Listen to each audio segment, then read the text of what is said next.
नमः शिवाय। आप सभी लोगों को मैं आज बसंत पंचमी की हार्दिक शुभकामनाएं देती हूँ।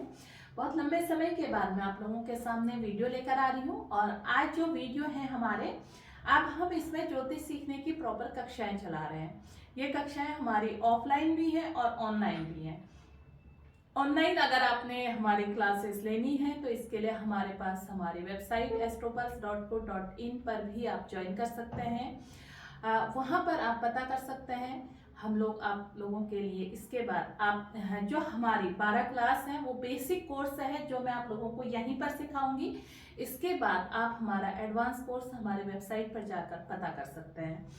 तो अगर हम इसमें 12 जो हमारे पास घर है, 12 जो हमारी राशियां हैं वो कौन सी हैं? वैदिक ज्योतिष में ऋषि पराशर जी, जिन्होंने वैदिक ज्योतिष के जनक जो कहे जाते हैं, मैं उनको प्रणाम करके इस कक्षा को आगे बढ़ाती हूँ। और उनकी जो किताब है वृद्ध पराशर पुरा शास्त्रम, ये एक जैसे हमारे लिए गीता है, रामायण है, वैसे ही ये शास्त्र है। और आज इसको मैं प्रणाम करते हुए, गुरु को प्रणाम करते हुए अपनी इन कक्षाओं को आगे बढ़ाती हूँ। तो आज ये हमारी पहली कक्षा है। पहली कक्षा में हम क्या जानेंगे? पहली कक्षा में सबसे पहले तो हम ये जानते हैं कि ये ग्रह है क्या, हर ग्रह के स्वामी कौन है। तो अगर हम बात करें जो हमारी मेष राशि है और इसके जो स्वामी हैं, कालपुरुष की कुंडली में मेष राशि जो प्रथम घर कहा जाता है वो ये है। ये यहाँ से हमारी कुंडली शुरू होती है, ये हमारा पहला घर होगा। उसके बाद ये हमारा दूसरा घर होगा, फिर हमारा तीसरा घर, उसके बाद चौथा, पांचवा जिसे हम पंचम भाव कहते हैं, छठा भाव, सातवां भाव, आठवां भाव, नौवां, 10 और 11 और एक 12। ये काल पुरुष की कुंडली है। एक काल पुरुष जिसमें कुछ नहीं है वो कुंडली ऐसी होती है और एक तरह से ये मेष लग्न का ब्लैक चार्ट भी है। तो 12 राशियां कौन कौन सी होती हैं? 12 राशि जो है वो सबसे पहले जो हमारी आएगी वो होगी मेष राशि। मेष राशि के जो स्वामी हैं वो है मंगल। और इसके बाद जो हमारी राशि आती है वो आती है वृषभ राशि। ये कालपुरुष की कुंडली में मेष राशि को पहला दर्जा दिया गया है। कालपुरुष की कुंडली में दूसरी राशि जो है वृषभ है। वृषभ राशि के जो स्वामी हैं वो है शुक्र। वृषभ राशि के बाद जो हमारी तीसरी राशि आती है वो आती है मिथुन राशि, इसके स्वामी बुध हैं। चौथी राशि जो आती है हमारी वो है कर्क राशि, इसके स्वामी चंद्रमा है।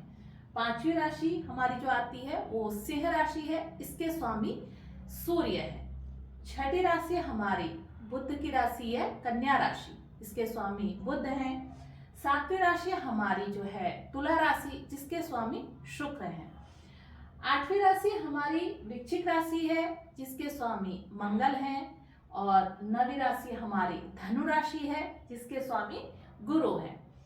और इसके बाद आता है हमारा 10वां घर, ये मकर राशि है, इसके स्वामी शनि हैं।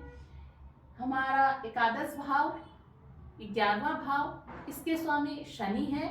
और हमारा 12वां भाव, इसके स्वामी भी जो है गुरु है। अब आप देखो कि इसमें जो सबको दो दो घर दिए गए हैं, सूर्य और चंद्रमा को मात्र एक एक घर दिया गया है। ये एक एक घर के स्वामी हैं। इसलिए इसमें जो हमारे त्रिक भाव हैं वो है छठा भाव, जिसे हम त्रिक मतलब 3 भाव जो हमें जीवन में पीड़ा देते हैं। अब इन्हीं पीड़ाओं को हम कैसे ठीक करें अपने जीवन को इनके साथ मिलकर।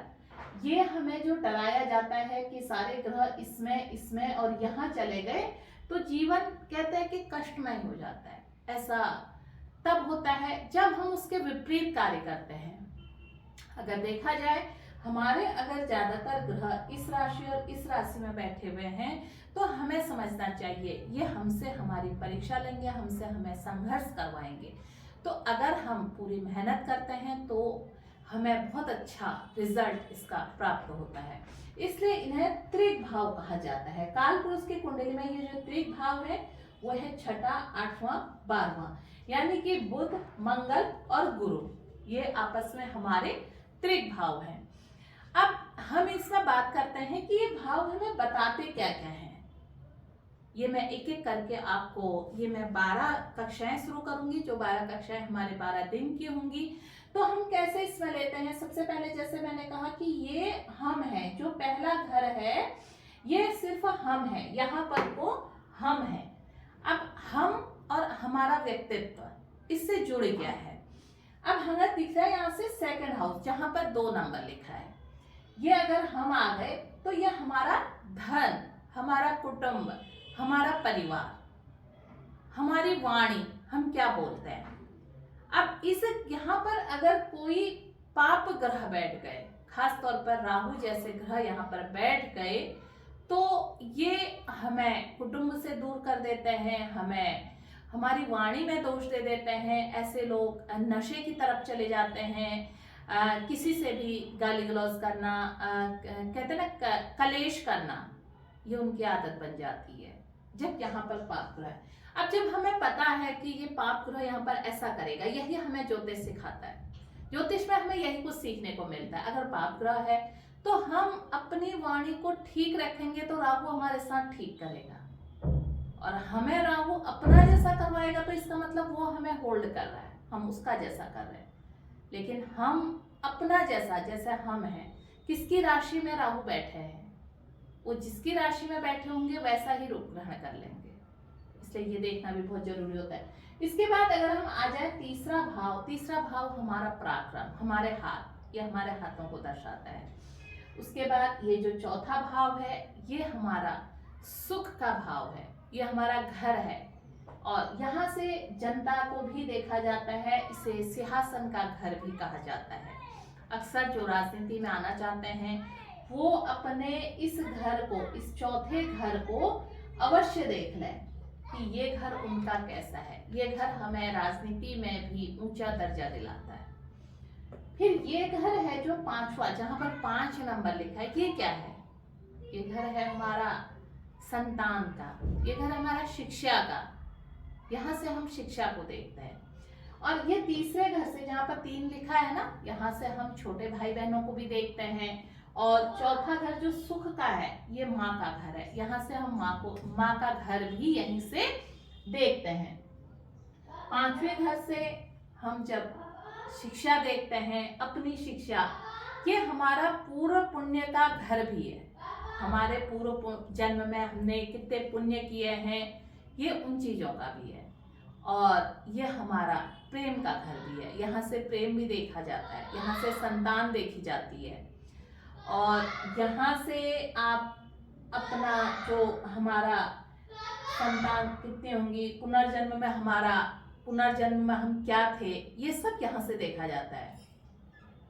इसके बाद जो हमारा छठा घर है, ये हमारा रोग रिपु ऋण का घर है। यहाँ से हम अपने रोगों को देखते हैं, हम अपने शत्रुओं को देखते हैं, हमें कितना ऋण है ये देखते हैं। साथ में जो हमें षड रिपु परेशान करते हैं, यहाँ से हम उनको भी देखते हैं। हमारे जो 6 तरह के शत्रु हैं, हम उन्हें भी यहीं से देखते हैं। 7वां घर हमारा जो है, ये हमारा दाम्पत्य का घर है, और ये हमारा पार्टनर का घर है, बिजनेस पार्टनर। यहाँ से हम अपने बिजनेस को भी देखते हैं। 8वां घर हमारा गुप्त साधना का घर है, और ये हमारा आयु का घर है, हमारा मृत्यु का घर है। आयु और मृत्यु यहीं से देखी जाती है, हमारे सारे गुप्त कार्य यहीं से देखे जाते हैं। अब गुप्त कार्य में क्या आता है, देखिए साधना जो होती है ना, वो भी गुप्त होती है। मंत्र इत्यादि, तंत्र मंत्र साधना, ये सब गुप्त है। रिसर्च गुप्त है, मतलब एक तरह से देखा जाए तो ये सब घरों का पाताल है। यहाँ पर सारे जितने भी गुप्त कार्य हैं वो सब यहीं पर किए जाते हैं। जितनी भी ऐसी नौकरियां हैं जिनमें सारे चीजों को गुप्त रखना है, जैसे जासूसी का काम या सीबीआई, ये सब चीजें जो है ना वो यहाँ पर से देखी जाती हैं। और ये घर जो है ये दूसरे का धन भी है, यानी कि अगर आप जो LIC पॉलिसी वगैरह जितनी चीजें करते हैं वो भी हम यहीं से देखते हैं। और ये हमारा पिता का घर, 9वां नंबर जहां पर लिखा है, यह हमारा पिता का घर है, यह हमारा धर्म का घर है। और ये हमारा उच्च शिक्षा का घर है। साथ में ये छोटी छोटी यात्राओं का घर है। छोटी छोटी धार्मिक यात्राएं यहाँ से की जाती है, नवे घर से। तो इससे हमारे धर्म का विचार होता है कि हमारा धार्मिक रुचि कितनी है, हम धर्म में कितना ध्यान देते हैं।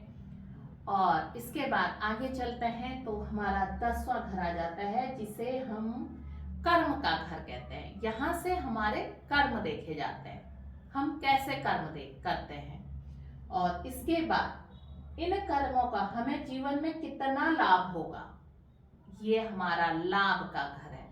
और ये हमारा सोशल सर्कल भी है।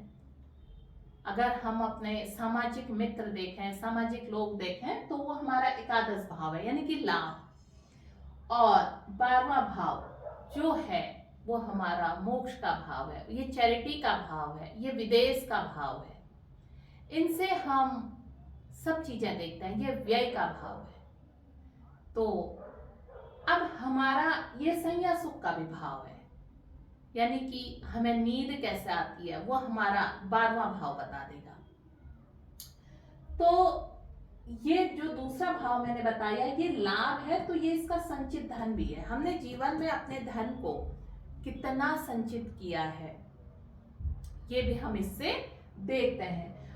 अब आपने देखा कि किस तरह हमारे 12 जो भाव हैं ये हमसे क्या कह रहे हैं और हमें क्या क्या दे रहे हैं। अगर हम आजकल YouTube और सोशल मीडिया इन सब में अपने वीडियोस वगैरह बनाते हैं, तो उसके लिए हमें हमारा डॉक्यूमेंटेशन हमारा तीसरा घर है। सोशल मीडिया भी हमारा, जो हम YouTube वगैरह इन चीजों में वीडियो वगैरह के बारे में सोचते हैं, करते हैं, वो सब हमारा तीसरा घर है। तो देखा आपने कि एक इस ब्लैंक चार्ट से इसमें किसी का ना नाम लिखा है ना किसी का है। ये एक कुंडली है और ये मेष लग्न की कुंडली है। तो अब मेष लग्न के जो स्वामी होंगे वो मंगल होंगे। अब इसमें अगर हम देखें कि अगर इसके स्वामी मंगल हैं, ये हमारे जो बीच के 4 घर कहे जाते हैं ये विष्णु घर कहे जाते हैं, केंद्र के शुभ घर। और इनके बीच में एक ऐसा त्रिकोण बन रहा है, तो इसे धर्म त्रिकोण कहते हैं। इसको बोलते हैं 159। ये अग्नि तत्व की राशियां होती है। 1 ये यहां से आया और उसके बाद ये यहाँ चला गया और ऐसे बन गया, तो एक त्रिभुज बन गया, त्रिकोण। इसलिए इसको त्रिकोण के घर कहा जाता है और इसमें इसको लक्ष्मी की संज्ञा दी गई है। इसलिए इन 4 घरों में जो भी ग्रह बैठ जाए वो शुभ फल देते हैं। इनमें शुभ ग्रहों को अच्छा बताया गया है। जैसे सबसे जो शुभ ग्रह हैं वो हैं गुरु और शुक्र। ये अपना शुभत्व कभी भी नहीं छोड़ते। अगर ये त्रिक भाव में भी आ जाएं तो ये यहाँ भी अपना शुभत्व नहीं छोड़ते। तो देखा आपने, ये हमारे इसके बाद जो हमारा 3, 6 और 10, 11 ये हमारे उपचय भाव हैं। जहां पर अगर हमारे शुभ ग्रह बैठ जाते हैं तो ऐसा व्यक्ति जीवन में बैठे बैठे भी आराम से खाता है। लेकिन उपचय भाव में ऋषि पराशर जी ने पाप ग्रहों को अच्छा माना है, क्योंकि हमेशा जिसने इतिहास लिखा है उनके, आप किसी के भी जन्म कुंडली उठाकर देखिए, उनके उपचय भाव में ही ज्यादा ग्रह हैं। उनके केंद्र से ज्यादा उपचय भाव अच्छे हैं। यहाँ पर पाप ग्रह हैं जो संघर्ष करवाते हैं। और उन व्यक्तियों ने जीवन में गाथाएं लिखी हैं, इतिहास लिखा है। तो इसलिए, और जैसे मैंने आपको बताया ये हमारे उपचय भाव हैं। इनके बारे में उपचय होता क्या है, इन सारी आज मैं केवल आपको ये समझाने आई थी। इसी तरह हमारी चंद्र कुंडली, यहाँ पर हमारे जो राशियां होती हैं, माना हमारी 10 नंबर पर हमारे चंद्रमा लिखे हुए हैं, तो हमारी जो राशि होगी वो होगी हमारी मकर राशि। हमारे अगर 8 नंबर पर चंद्रमा लिखा है तो हमारी वृश्चिक राशि हो गई। इनके बारे में भी, राशि क्या करते हैं, लग्न क्या करते हैं, ये सब मैं आपको धीरे धीरे अपनी इन कक्षा में बताते रहूंगी। आज मैंने बहुत लंबे समय के बाद एक इसकी शुरुआत करी, तो आज आप इन चीजों को समझ लें। ये कक्षा आपको एक बार समझ में नहीं आ रही है तो आप इसको दोबारा सुनिएगा, दोबारा देखिएगा कि ये हमारे घर, जैसे ही आपको ये घर समझ में आ जाएंगे ना कि कौन घर क्या कहता है, घर कौन से मारक होते हैं। सप्तम और द्वितीय घर को मारक बताया जाता है। ये दाम्पत्य जीवन में मारक भाव ये होते हैं। ये क्यों होते हैं इसकी भी मैं आपको जानकारी दूंगी, कैसे हम इन चीजों को देखते हैं। ये सब धीरे धीरे जब आप जुड़े हैं ना, तो धीरे धीरे आप एक एक वीडियो के चलते, क्योंकि अगर आज मैंने सारा ही बता दिया आपको तो आप ना उलझ जाएंगे। हम हर चीज को जब स्टेप बाय स्टेप सीखते हैं तो हमें समझ में आता है। तो आज आपने क्या सीखा? आज आपने सीखा कि हम लग्न कुंडली में जो 12 घर हैं इनको कैसे जानते हैं, ये हमें किस किस भाव, प्रथम भाव, द्वितीय भाव, तृतीय भाव, चतुर्थ भाव, पंचम भाव, षष्ठ भाव, सप्तम, अष्टम, नवम, दसम, एकादश और द्वादश भाव, ऐसा भी इनको बोलते हैं। अब हम कहते हैं कि पराक्रमेश, पराक्रम का भाव, तो पराक्रमेश कहते ही हमारी तीसरे भाव में नजर चली जाएगी। हमने कहा लाभ भाव, लाभ भाव कहते ही आपके जहां पर 11 नंबर लिखा है एकादश भाव में दृष्टि चली जाएगी। मैंने कहा अष्टमेश, अष्टम भाव, तो अष्टम भाव हमारा यहाँ चली जाएगी। धर्म का भाव, धर्म भाव अगर कहा हमने तो हमारे नवम भाव में दृष्टि चली जाएगी। ज्ञान भाव, संतान भाव, प्रेम भाव कहते ही हम अचानक शिक्षा का भाव कहते ही सीधे हम पंचम भाव पर दृष्टि डालते हैं। इसके बाद अगर हम बोलते हैं सुख भाव, सुखेश कहाँ बैठे हैं, तो सुखेश का मतलब है चतुर्थ भाव का स्वामी। लाभेश का मतलब है एकादश भाव का स्वामी। लग्नेश यानी कि लग्न का स्वामी। द्वादशेश विदेश का भाव, विदेशपति कहाँ जाकर बैठे हैं, कहते ही अगर हमने जैसे ही विदेश भाव, विदेशपति कहा तो हमारे द्वादश भाव में ये चली जाएगी। आयु भाव का स्वामी कहें हम तो हमारे अष्टम भाव पर चली जाएगी। तो देखा आपने, अगर हम सिर्फ केवल अगर हम भाव समझ जाते हैं तो उसके बाद जन्म कुंडली को समझना बेहद आसान हो जाता है। तो मैं आपसे निवेदन करूंगी आज इस वीडियो में इतना ही। आप अपने जो सुझाव हैं मुझे कमेंट के माध्यम से अवश्य दीजिएगा, और जो भी आप इसमें आगे को पढ़ना चाहते हैं वो भी कमेंट के माध्यम से दीजिएगा। और मैं आपके सामने हमेशा अपनी कक्षाओं को, आज हमारी प्रथम कक्षा है, इसके बाद अगली कक्षाओं को ऐसे ही मैं आपके बीच में लाते रहूंगी। बहुत सरल रूप में ज्योतिष में आपको सिखाते रहूंगी। फिर मिलते हैं, तब तक के लिए नमः शिवाय, जय श्री राम।